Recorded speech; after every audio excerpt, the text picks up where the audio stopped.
כמה מפעל הפיס שפך על העיר הזאת אירועי תרבות מגוונים, והיום אנחנו בעצם ניתנת לנו הזדמנות ראשונה להאזין למוזיקה קלאסית שחוברה במיוחד בשבילנו, הילדים, על ידי המלחין אהרון חרל"פ.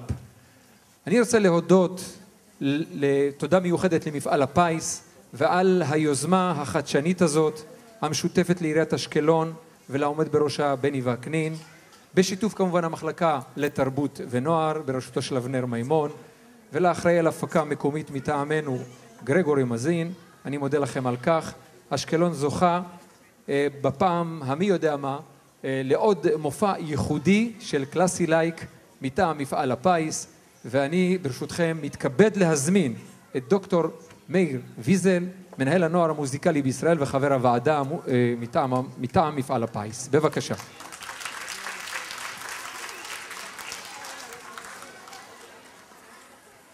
תודה רבה יעקב. ערב טוב לכולם. זה באמת יוזמה נהדרת של מפעל הפיס, ואני לא סתם אומר את זה. יש יוזמות אחרות של אראלה וכאלה, מכובדות גם הן, אבל היוזמה הזאת יצרה פרויקט יפהפה, שבו מלחינים התחרו, עשרות מלחינים, כל אחד כתב יצירה. ואנחנו, חברי הוועדה המוזיקלית, בחרנו 4 מתוכם, שהמטרה היא, א', לעודד את המלחינים לכתוב מוזיקה מקורית. יעקב אמר מוזיקה קלאסית. זה לא מה שאנחנו בדיוק חושבים כשאנחנו אומרים בטהובן ומוצרט ושוברט. זה מוזיקה ישראלית, והחשוב מכל, מוזיקה איכותית. המלחינים האלה עשו את שלהם, ובהבאת המופעים האלה אליכם, אנחנו מקווים לקרב את הדור הצעיר, אתכם ילדים, למוזיקה הזאת. ולשם כך, כל הרעיון מאחורי הפרויקט הוא לחבר בין מוזיקה ותיאטרון ושחקנים וצבעים ותפאורה, כל זה ביחד, כדי שבאמת המוזיקה תקבל גיבוי מהאומנויות האחרות. בשם מפעל הפיס אני גם כן מודה לכל המלחינים, לחברי הוועדה המוזיקלית, לתזמורות, לבימאים, לשחקנים ולחברת ההפקה שהביאו את המופעים האלה ל-24 מקומות ברחבי הארץ, וזה מאוד מאוד יפה. אני מקווה שאתם תהנו. חשוב לי מאוד לומר, ילדים, תוך כדי המופע, לא זזים מהמושב שבו התיישבתם. מי שצריך לשירותים, עכשיו אולי מהר ללכת לפני שזה מתחיל. אנחנו לא מדברים, אנחנו יושבים בשקט וצופים במופע. מאחל לכם האזנה וצפייה מהנים. תודה.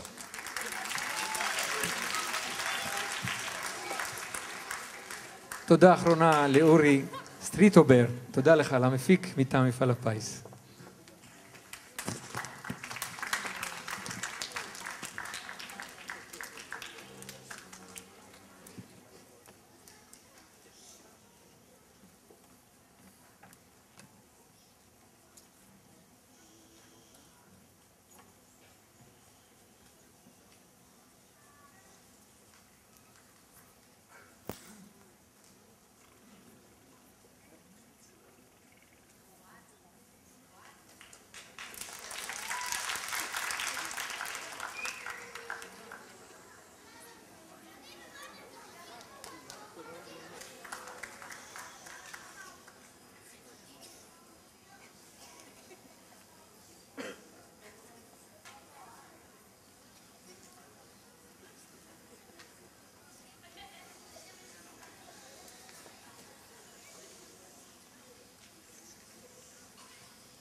היה פעם...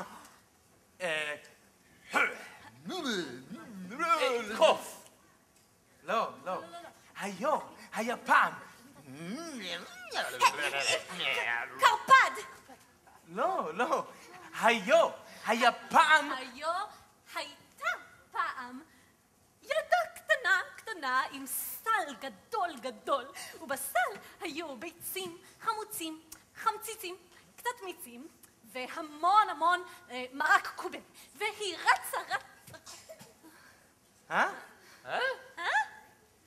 כן. לא! היה פעם מלך!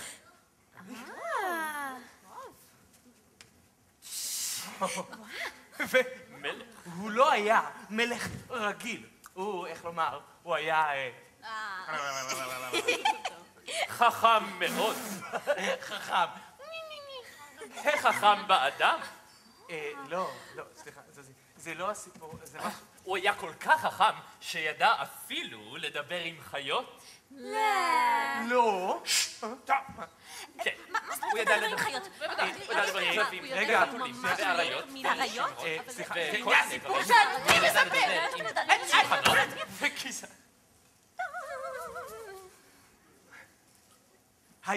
היה פעם מלך. והמלך היה חכם. באדם. והמלך היה החכם באדם, והוא ידע לדבר עם חיות. יום אחד... כאשר סיים את ארוחת הצהריים שלו, הוא יצא לגינה? ושני משרתיו נופפו לו במניפות. לא, אבל רגע, אתה לא מבין, אני אומרת לך, זה לא... זה בטח שהיו מניפות, זה לא מברר, זה לא לא, המזל, זה השתי מניפות. זה היה מברזל. שני משרתים, לא 50 משרתים. מה זה משרתים? וזה המשרתים שלו מברזל. כן, זה כבר שום היגיון. שקט! היה שקט! אבל לפעמים... לא שמעו כלום. רק רוח. ובשמיים הייתה שמש. זה היה יום יפה.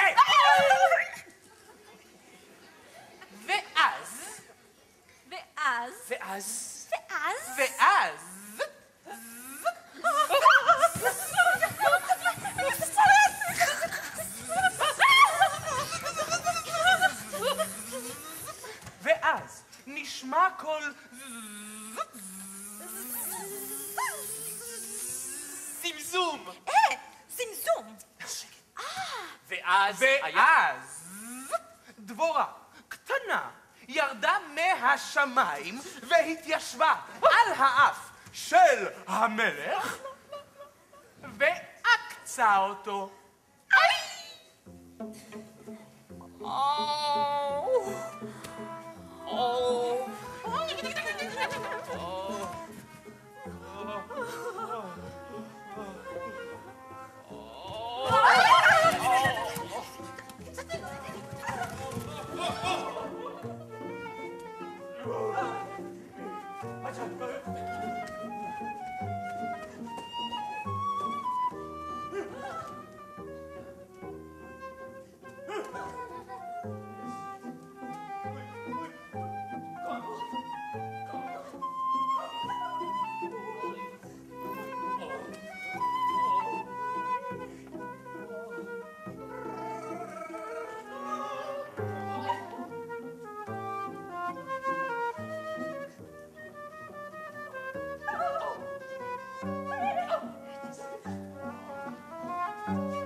גדל ונהיה כמו הוא נהיה כמו העגבנייה. עגבנייה? כמו חציל. חציל? אבטיח. אבטיח! מספיק! מי עשה את זה?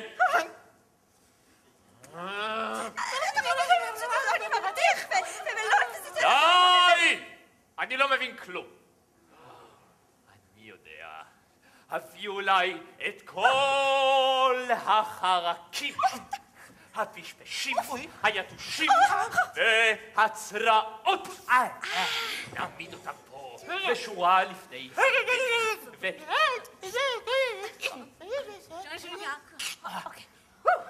הגיעו כל החרקים לחצר המלך. אחד אחד עברו החרקים. לפני המלך. ואף אחד לא הודה. באשמה. אוי. ובשקט בשקט התקרבה דבורה קטנה אל המלך ואמרה, זאת אני. אני מצטערת. זה לא היה בכוונה. אתה חייב להבין, אני דבורה קטנה, ואני לא יודעת להבדיל בין אף לפרח. ומי יודע, אם תשחרר אותי, אולי יום אחד, אני הדבורה הקטנה, אעזור לך, המלך הגדול. את? תעזרי לי?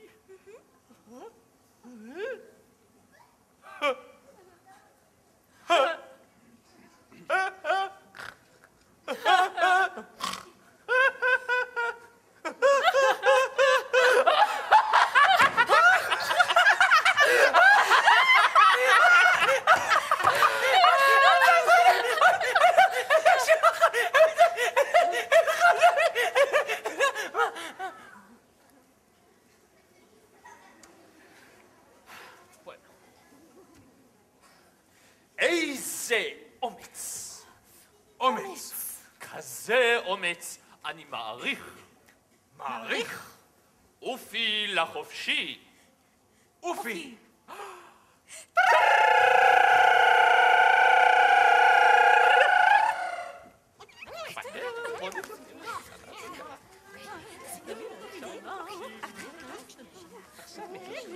אנחנו ניכנס לכיוון.